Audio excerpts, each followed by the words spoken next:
दोस्तों नमस्कार।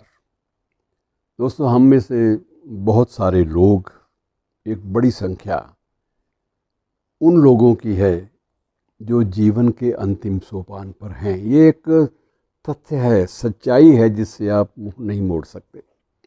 कितनी उम्र है शेष ये कोई पता नहीं है, अनिश्चित है सब कुछ। लेकिन ये निश्चित है कि वो धूमिल की एक कविता है, उसमें एक पंक्ति है कि मैं आज उस मोड़ पे हूँ जहाँ फाइलें बंद हुआ करती हैं। तो ये एक ज़िंदगी का वो मोड़ होता है जब बहुत सारी बातें हमारे दिमाग में आती हैं। सबसे पहली बात ये आती है कि हम एक अवकाश प्राप्ति की ज़िंदगी जी रहे होते हैं, रिटायर्ड लाइफ जिसे कहते हैं। और रिटायर्ड लाइफ में आपने देखा होगा कि जो रिटायर्ड लोग हैं, कहीं किसी वृक्ष के नीचे बैठकर ताश खेल रहे हैं, कहीं रमी खेली जा रही है, कहीं वो लोग जो बहुत स्मार्ट हैं, अल्ट्रा मॉडर्न हैं, वो टेनिस भी खेल रहे हैं, और कहीं ये भी होता है कि शाम की वक्त में वो बैडमिंटन से भी गुजारा करते हैं। कहीं ताश खेली जा रही है, कोई शाम को छोटा छोटा पैग लगाकर उसकी मस्ती में संगीत की धुनें सुनने में वक्त लगाते हैं। तो जीवन जीने के इस अंतिम सोपान में जीवन जीने के बहुत सारे अनूठे बहाने, अनूठे तौर तरीके हमारी ज़िंदगी अपनाती है। और मित्रों, ये वक्त वो होता है जब हमारे सामने कुछ रिग्रेट्स भी होते हैं।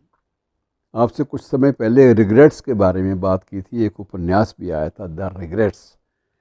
किन किन चीज़ों का मलाल है, क्या क्या चीज़ें तुमने या हमने या हम सब ने करनी थी और वो हम नहीं कर पाए, ये सारी बातें याद आने लगती हैं। कई बार लगता है कि ये छूट गया यार, ये भी कर लेता तो बात बन जाती, ज़िंदगी इस तरह से हो जाती।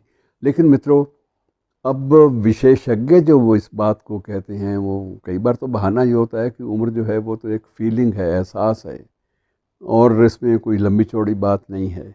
लेकिन सिर्फ कोरा एहसास नहीं है मित्रों, एक उम्र के साथ साथ ढलान की ज़िंदगी भी आरंभ होती है। और उस ढलान को हम लोग किस रूप में लेते हैं, ये देखने वाली बात है। क्या हम उसको एक रोमांचक मुद्रा में ले सकते हैं? क्या हम उसमें कोई नएपन का एहसास अपने साथ ला सकते हैं? और इसीलिए कुछ एक निष्कर्ष लोगों ने निकाले हैं, विशेषज्ञों ने, वो भी हमें याद रख लेने चाहिए उम्र के जिस मोड़ पे भी हों। पहली बात यह है कि जो ओल्ड है वो कंफर्टेबल है, कंफर्ट जोन में है, आराम परस्त है। वो ज़्यादा रेस में, दौड़ में नहीं लगा हुआ। और दूसरी बात यह है कि ओल्ड को सेफ माना जाता है कि जब उसकी गतिविधियां, दौड़ धूप और तेज़ गति से आगे बढ़ने की जो होड़ है, जब वो ख़त्म हो जाती है तो अपने आप आदमी अपने आप को सुरक्षित सा महसूस करता है। ये दूसरी बात है। और तीसरी बात यह है कि जैसे पुराने गीत कई बार हमें सुख देते हैं, पुरानी नज़में, अब भी लोग पुरानी धुनों पर नाचने लगते हैं। ओल्ड सॉन्ग्स, पुराने गीत, ये भी हमारी संपदा हैं। ओल्ड मूवीज़, पुरानी फिल्में, सभी जो दोस्त हैं, बूढ़ों के दोस्त, उनमें जवान लोग भी होते हैं और उनमें बूढ़े भी होते हैं। उनमें हर उम्र के लोग रच बस जाते हैं, खप जाते हैं, और संवादहीनता नहीं बनी रहनी चाहिए। मित्रों, ये एक रवैया है, दृष्टिकोण है, जिसे हम अगर समेटना चाहें तो हम लोग उदासी से घिर भी सकते हैं। और यदि हम बिल्कुल एक दूसरी मुद्रा को अपनाना चाहें तो इसमें हम रिलैक्स भी कर सकते हैं, इसमें राहत भी महसूस करते हैं कि बहुत यार जी लिया, और बहुत अच्छे ढंग से जी लिया, बड़ी क्वालिटी ऑफ लाइफ के साथ जी लिया, गुणवत्ता के साथ जी लिया। हमें किसी बात का रंज, किसी बात का मलाल कभी महसूस नहीं होना चाहिए। और मित्रों, अब तो ये है कि ये अबव 50 के क्लब भी बन गए हैं, बहुत सारे संस्थान ऐसे बन गए हैं। यद्यपि ये वृद्धाश्रमों की भी परंपरा आरंभ हो गई है, और वृद्धाश्रम भी अब वो 3 स्टार टाइप के भी बन गए हैं, 4 स्टार भी बन गए हैं, 5 स्टार भी बन गए हैं। वृद्धाश्रम भी ऐसे हैं जहां अगर आपके पास 4 पैसे हैं तो वहां आप ऐशो आराम की ज़िंदगी वो व्यतीत कर सकते हैं। और मित्रों, मुझे एक याद आता है कि हम लोग जब ग्रेजुएशन में थे, बीए में थे, तब अंग्रेज़ी में एक स्टोरी आती थी, मुझे पूरी तरह तो याद नहीं है, लेकिन उसके 2 पात्र होते थे। एक बूढ़ा रोज़ शाम को एक पार्क में अपने पोतों और अपने नातियों के साथ वहाँ जाकर बच्चों को उनको खेलने के लिए ले जाता। घर वाले कहते कि बाबा इनको खेलने के लिए ले जाइए, और बड़े चाव से वो सब बच्चों को लेकर समीप किसी पार्क में जाकर बैठ जाता और बेंच के एक कोने पर वो बैठता हमेशा, ताकि बेंच का बाकी हिस्सा किसी के लिए भी खाली रहे, कोई उसे वहाँ से उठाए नहीं।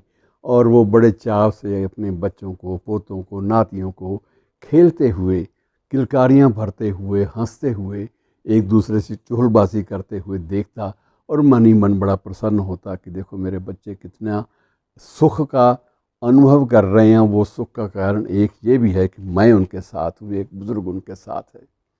और उसी बेंच के दूसरे कोने पर एक बुढ़िया औरत, वो भी अपने बच्चों, नातियों, पोतों को लेकर आती है। और वो अपने क्षेत्र में, अपनी एरिया में जहाँ उसके बच्चे, नाती, पोते खेल रहे हैं, वो लाठी अपनी टिकाए हुए वो उनको एकटक निहारती रहती है, और बीच बीच में मुस्कुराती भी है और हंसती भी है, और कभी कभी तालियां भी बजा देती है।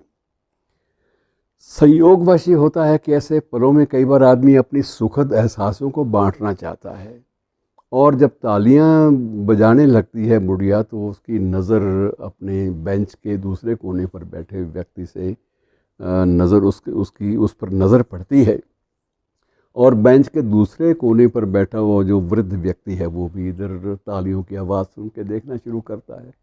और जब दोनों एक दूसरे को देखते हैं तो एक टक देखते रह जाते हैं, और दोनों की आंखों से थोड़ी ही देर में आंसुओं की धारा बहने लगती है।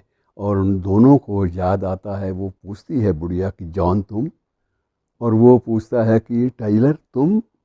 और ये तुम का एहसास जो है, ये दोनों को परस्पर खींच कर ले जाता है उन जवानी के दिनों में, जब दोनों एक दूसरे के महबूब और महबूबा हुआ करते थे, और कॉलेज में छेड़छाड़ का एक माहौल होता था, और एक ज़िंदगी अलग मोड़ पे उनको नसीब हुई थी। अब वक्त के साथ साथ अलग अलग धाराओं में चले गए, वो बात अलग है, लेकिन वही पुराने एहसास एकदम नम आँखों से दोनों के लिए पुरानी स्मृतियों का एक पुंज, एक शक्ति प्रतीक और एक प्रकाश पुंज बन जाते हैं। धन्यवाद।